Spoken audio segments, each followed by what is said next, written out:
No vídeo de hoje, eu quero fazer um alerta aos investidores. Eu quero te mostrar por que o governo quer dificultar ao máximo para que você invista em ações previdenciárias, para você não conseguir se aposentar e depender do INSS. Vou abordar alguns pontos que muitas pessoas deixaram passar e simplesmente olham para as empresas quando falam em taxação dos dividendos. Mas principalmente quem vai ser afetado vai ser os pequenos investidores que querem se aposentar com investimentos.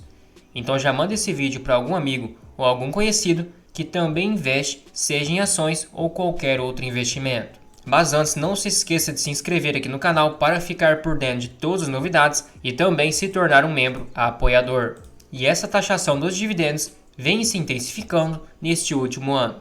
Então eles querem adicionar impostos sobre os dividendos. Luiz Barsi já comentou, ele disse que essa taxação vai ter um efeito pífio, ou seja, a empresa vai encontrar outros formatos para remunerar os acionistas, mas para quem quer viver de renda e construir uma carteira de aposentadoria é muito maléfico. Então, abre aspas, Luiz Barsi comentou, o empresário sempre busca preços competitivos. Se você analisar hoje, ele já paga 34% de imposto. Se você colocar mais 10%, seguramente ele não investe mais no país. Para quem já sabe, é muito fácil investir em algum outro país. Com um clique em uma corretora, você compra BDRs, ou seja, ações americanas, você compra ETFs, então é muito fácil você sair aqui do Brasil. E também para quem já tem um certo capital relevante, principalmente para quem for um multimilionário ou então bilionário, facilmente abre uma conta lá fora e investe diretamente nas ações. Então esse investidor vai acabar procurando outro país onde não existe uma tributação tão forte e agressiva como a nossa. Essa parte é importante. Barsi diz que o governo tem que fazer é tributar a especulação, o pessoal que só fica comprando e vendendo. Agora o governo acaba se preocupando em taxar a produção, o consumo e os dividendos e deixa de tributar, por exemplo, a especulação que é causada por grandes fundos. Então para a pessoa, aquele simples investidor que vai investir para poder se aposentar, é um tiro no pé e pode dificultar e muito. E agora eu vou te mostrar por que não faz sentido e vai prejudicar muito o pequeno investidor que pretende montar uma aposentadoria. O principal inimigo de quem investe é a inflação aqui no Brasil. Então se formos pegar o IGPM, que é o Índice Geral de Preços, basicamente ele é composto pelo Índice de Preços ao Produtor, o Índice de Preço ao Consumidor, famoso IPCA, e o Índice Nacional de Custo de Construção, ou seja, as obras realizadas também entram nessa pesquisa. Então o IGPM é composto de 60% do IPA, Índice de Preços ao Consumidor Amplo, 30% do IPCA e 10% do Índice de Obras, até porque você acaba construindo uma vez ou outra. Agora alimentação, moradia, luz e internet, todos os meses você consome, então faz sentido esse balanceamento. Pegando um intervalo de 20 anos, se você tivesse R$ 1.000 em 2004, atualizados para o mês 1 em 2024, teria que valer R$ 3.820. Então foi 282% a inflação. E 282%, utilizando a fórmula de juros compostos, chegaríamos numa inflação de quase 7% ao ano. Então se você tivesse um rendimento, por exemplo, que rende 10% ao ano, 7% precisaria descontar a inflação, para pelo menos o seu patrimônio acompanhar essa alta dos preços. Os outros 3% seria de ganho real. Agora, calculando a inflação norte-americana lá nos Estados Unidos através do índice CPI, também o mesmo período de janeiro de 2004 até janeiro de 2024, $1.000 teriam que valer $1.665, ou seja, 65% em 20 anos. Arredondando para 66%, uma inflação de 2,57%, que no Brasil é 7%, então daria uma diferença absurda. Agora outro ponto, vamos ver quanto que rendeu as principais empresas de cada país. Aqui no Brasil temos os famosos setores BESTs, ou seja, bancos, energias, saneamento e telecomunicações, e nos Estados Unidos as famosas empresas de tecnologias que vêm crescendo lucros de uma maneira muito alta e também tem histórico de 20, 30, 40 anos de lucros. Então o Banco do Brasil rendeu 430% em 10 anos, isso reinvestindo os dividendos, a Taesa 508, Semig 205, Sanepar 442, BB Seguridade 182 e Itaúsa 419, ou seja, 364% em 10 anos. Esse valor seria a média. Então 364% equivale a uma rentabilidade anual de 16,59%. Ou seja, se formos descontar a inflação, sobra em torno de 9 a 10%. Agora pegando a empresa ExxonMobil, uma empresa muito famosa, a Microsoft, JP Morgan, um banco também muito famoso, Bank of America, outro banco famoso, a Berkshire Hathaway, a empresa famosaça lá do Warren Buffett e também a Procter & Gamble, ou seja, atua no varejo, mas principalmente vende fraldas e utensílios para recém-nascidos. Então, somando a rentabilidade dessas 6 empresas, chegamos numa média de 819%. Daria uma média anual de 24,83%, tirando 2,5% em média da inflação, 21 a 22% de rentabilidade por ano, investindo em empresas óbvias que já têm um bom crescimento de lucros há 30, 40 anos, sem inventar moda.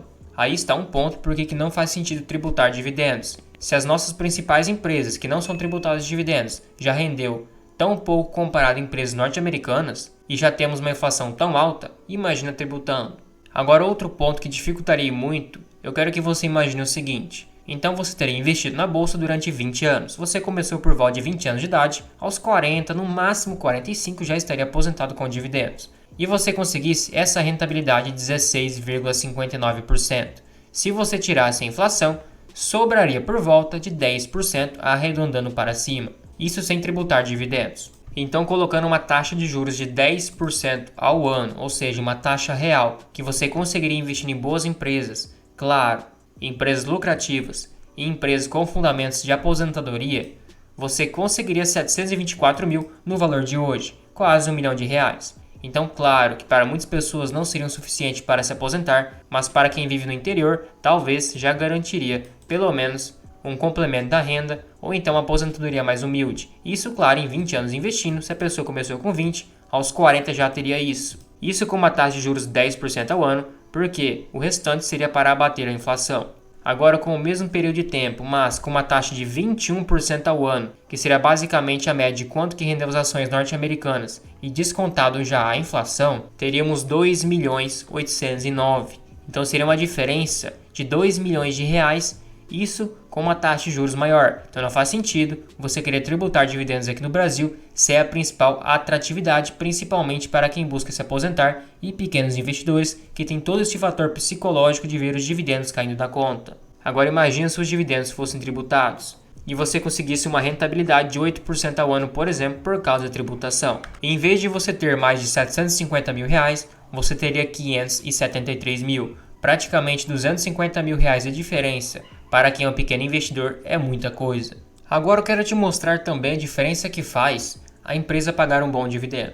Por exemplo, um Banco do Brasil, que é uma empresa consolidada e não tem mais para onde crescer. Ela tem um payout ainda mais focado para o crescimento, principalmente nos anos passados, que girava por volta de 40%.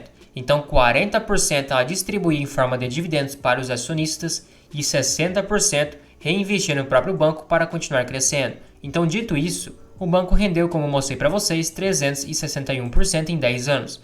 Mas essa conta é considerando reinvestir nos dividendos. Digamos que você não tivesse reinvestido os dividendos. Você teria comprado o Banco do Brasil a R$23. Hoje está R$ 56,99. Então, R$ 56,99 dividido lá pelo preço de R$ 23,90 para arredondar, tirando da faturação e multiplicando por 100, teríamos 138% de rentabilidade em 10 anos. Seria horrível essa rentabilidade. Então os dividendos vai amenizando o risco e caso a ação caia, mesmo que chegue no patamar mais barato que você comprou, os dividendos que você vai recebendo vai amenizando e você não sai no prejuízo, muito pelo contrário. Então os dividendos é uma proteção a mais para o acionista. Por exemplo, digamos que você tenha comprado o Banco do Brasil em 2020 por R$ 53. Depois ele desabasse e você por algum outro motivo não conseguisse fazer novos aportes. Se formos somar o lucro por ação de cada ano, de 2020 até o atual, chegaríamos em 32,63, multiplicado por um payout de 40%,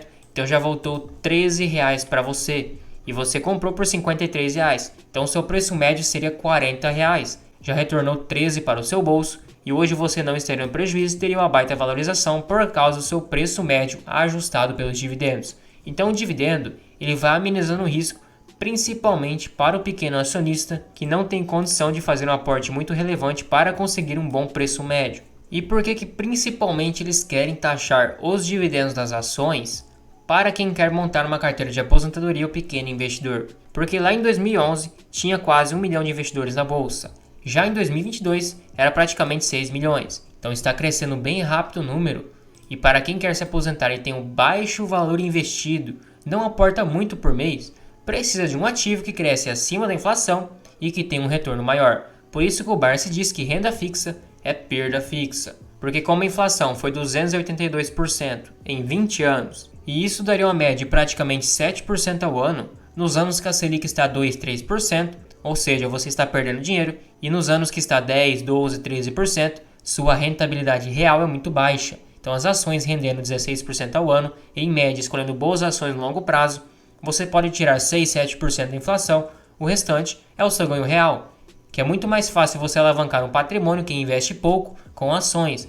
Assim você realmente consegue se aposentar em 20, 25 anos investindo. Para quem começa cedo é muito compensatório investir em ações. Você sendo uma pessoa mediana, não precisa nem empreender, sendo CLT mesmo, conseguindo aportar uma quantidade relevante e tentando aportar cada vez mais, quem começa aos 20, provavelmente aos 45 já estará aposentado tranquilamente. Isso porque se você vier aqui no YouTube digitar como investir em ações, vai aparecer centenas de vídeos, passo a passo, bem fácil, simples e ensina tudo, desde criar conta em corretora até como comprar e analisar ações. Então hoje a barreira de entrada é muito baixa e estão entrando cada vez mais investidores e ficando cada vez menos dependentes do governo, principalmente os novos, que têm o tempo a seu favor, e como o INSS está colapsando, o governo precisa dificultar para que você dependa dele. Até porque quem tem 20 anos está no seu auge, até os 45, 50 anos consegue trabalhar tranquilamente, de uma forma bem saudável e depois conseguirá se aposentar sem depender do INSS e sem bancar esse estado inchado.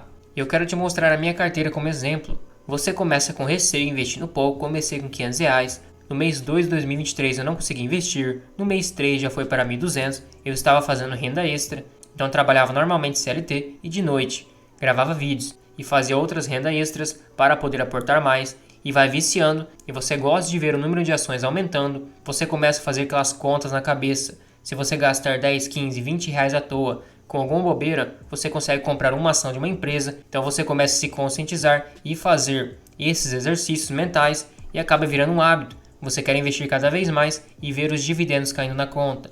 Eu estou 100% em ações e minha rentabilidade está 3% aqui em cima, porque é a rentabilidade nominal. Os dividendos reinvestidos e os aportes vão elevando meu preço médio, então o que acaba que diminui minha rentabilidade, mas não é bem assim. Hoje eu já tenho praticamente 20 mil reais de saldo bruto e tenho somente 19 anos de idade, porque eu tive uma rentabilidade ponderada bem alta. E só de dividendos eu recebi R$ 888 reais, mas não é bem isso. Eu comprei ações com esses dividendos há um ano atrás e essas ações que eu comprei a R$ 4 reais, por exemplo, hoje valem 5, vale 6. Então eu tive uma rentabilidade sobre o meu dividendo que não consta aqui no site. Por exemplo, a minha rentabilidade desde o início da carteira, considerando as ações que eu invisto, foi de 53%. Então cada aporte tem uma rentabilidade. Se eu compro hoje R$100 em Banco do Brasil e cada ação custa 50 e as ações sobem para 55, então eu tive 10% de rendimento sobre esse aporte. Mas se depois eu recebo dividendos e reinvisto, compro mais ações ou faço um novo aporte, acaba aumentando meu preço médio e acaba diminuindo minha rentabilidade. Essa é a rentabilidade nominal, a ponderada é muito maior. Então por isso que você vai crescendo seu patrimônio invisivelmente. Por isso que é bom começar o quanto antes. Você vai comprando empresas que estão descontadas, elas vão crescendo lucro e a cotação cresce junto.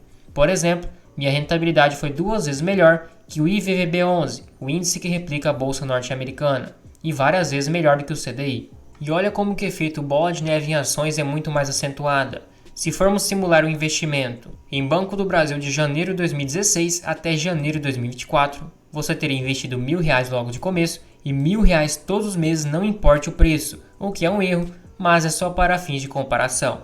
Então você teria acumulado 4.103 ações. Você teria gasto 96 mil, praticamente 97 mil reais. Então você investiu durante 96 meses, que dividido por 12 são 8 anos de investimento. E 4.103 ações, multiplicado por um dividendo de R$ 5,90, que é o projetado para pagar em 2024, daria R$ 24 mil reais de dividendos. Dividido por 12, R$ 2.000 reais. Então a pessoa investiu R$ 1.000 durante 8 anos e depois já colhe esse dividendo.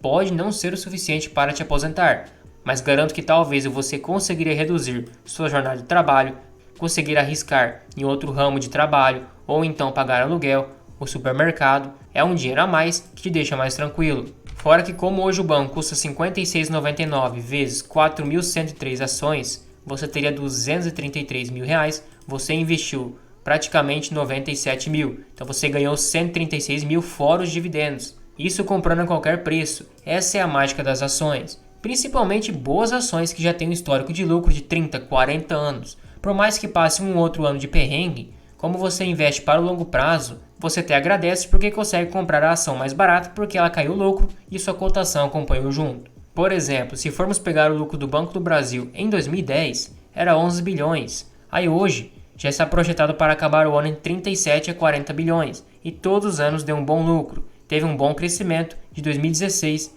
até os anos de hoje. Claro que 2013 deu prejuízo, é um ano atípico, bem raro de acontecer. E tem ações que é muito convexo, ou seja, caso você acertar alguma ação como a PetroRio, a WEG, a Unipar, você pode mudar de vida. Claro, provavelmente você não vai acertar, não se iluda, mas como você está investindo em ações, há possibilidades. É muito improvável, mas é possível. Então digamos que você acerte alguma ação, porque você estará investindo durante 10, 20, 30 anos. Alguma hora pode acontecer, as chances estão a seu favor. A PetroRio em 5 anos rendeu 1.316%. Digamos que alguém teria comprado lá em 2017 a 74 centavos. Quem tivesse investido 5 mil reais e comprado ações a 74 centavos, teria 6.756 ações, vezes 50 reais em média hoje, 337 mil. Então já é o suficiente para alavancar a sua carteira. Claro que provavelmente não vai acontecer com você, não se iluda, mas é possível. Então o pequeno investidor acertando uma vez ou outra alguma ação assim, nem que não suba toda essa porcentagem, se subir 1000%, já ajuda demais. Então o governo quer dificultar ao máximo para que você invista em ações. Agora eu quero te mostrar outro ponto. Seria basicamente uma bitributação. Pense comigo. Como que funciona todo o processo de impostos aqui no Brasil? Começando pelo produtor rural, ele vai lá e planta o algodão. Ele paga R$10 de impostos. É vendido para a indústria de tecelagem, acaba pagando mais R$5 de impostos nessa fabricação. Para a fábrica de roupas, mais R$10 de impostos. Para a loja de roupas, mais R$25 de impostos, porque para o comércio de varejo o imposto é um pouco maior. O que acontece é que o consumidor final pagou R$50 de impostos por essa camiseta que ele havia comprado, ou qualquer outro produto. Agora imagina, todo produto que você compra é passado por toda essa cadeia de impostos. Todo serviço que você adquire também, faz a compra, também tem impostos. Aí você é tributado na sua renda. Aí você é tributado na sua casa que você tem pelo IPTU. Você é tributado também em pedágios que você utiliza a estrada. Você é tributado também no seu veículo, através do licenciamento, IPVA e por aí vai. Aí você é tributado caso venda também algum imóvel no ganho de capital. Por fim, você é tributado em tudo, é uma cadeia de impostos e ainda o governo quer tributar aquele dinheiro que sobrou para você poder investir e dificultar mais ainda. Então para os grandes não acaba dificultando tanto, porque já tem, entre aspas, uma quantia muito alta investida e é mais do que o suficiente para cobrir o seu custo de vida. O valor que eles pagarem de impostos não irá mudar o seu padrão de vida. Agora para o pequeno investidor, vai afetar muito sua rentabilidade, atrasar o seu tempo de investimento e dificultar cada vez mais ainda. Agora eu quero te fazer um questionamento. Qual desses gráficos você investiria? Esse representa a bolsa norte-americana. É praticamente uma alta infinita. As empresas vêm crescendo e gerando valor há décadas. Agora as ações brasileiras vêm caindo, vêm crescendo, caindo e crescendo e mesmo assim praticamente não cresceu desde o passado. Mas aí que está, você pensa, vou investir então lá nos Estados Unidos, aqui no Brasil mesmo. Mas não é bem assim. Os BDRs, as ações americanas, se você comprar aqui no Brasil, você não tem isenção sobre ganho de capital. Ou seja, você comprou uma ação, uma BDR norte-americana por R$100, vendeu por 150, você teve um ganho de capital de R$50. Então tem que pagar 15% de imposto sobre esses 50, ou seja, R$ 7,50. Então o pequeno investidor que movimenta R$1.000, R$2.000, R$3.000, R$5.000, R$10.000 vai pagar muito imposto. Aqui no Brasil ainda tem uma isenção de R$20.000 em vendas de ações. Então para o pequeno investidor, por enquanto é vantajoso. Mas o que acontece? Eles querem dificultar ao máximo para que você tire o capital daqui e invista lá fora e ao mesmo tempo tribute aqui, mas que seja um pouco mais compensatório ao invés de você investir lá no mercado norte-americano, por exemplo. Outro ponto que, diferente, por exemplo, dos fundos imobiliários que são isentos de dividendos, os BDRs têm tributação em dividendos. Então você recebe o dividendo lá das ações americanas aqui no Brasil e paga de 7,5% a 27,5% de dividendos. Essa seria a tabela. Quem recebe acima de R$ 4.600 paga 27,5%. Então, para quem recebe, por exemplo, R$ 1.900 a R$ 2.800 de dividendos, 7,5%. Mas cá entre nós, quem recebe por volta de R$ 5.000 de dividendos ainda não é o suficiente para se aposentar num bom padrão de vida, porque tem que deixar um percentual para poder ir comprando mais ações e não perder poder de compra. Então, se você recebe, por exemplo, R$ 5.000 de dividendos, você teria que descontar 27,5%, ou seja, sobraria 3.625. É o governo querendo dificultar mais investir lá fora do que investir aqui no Brasil, mas tributar os dois. Então tome cuidado com essas tributações, pode acabar corroendo a sua rentabilidade. Também não se esqueça de se tornar um membro apoiador aqui no canal. Você recebe selos de fidelidade para te diferenciar nos comentários, tem prioridade de resposta, acesso a uma planilha de preço teto e a um grupo no WhatsApp exclusivo para membros. Tudo isso por somente R$ 2,99 por mês. Fica um valor bem acessível, você nem percebe que está pagando, mas me incentiva demais.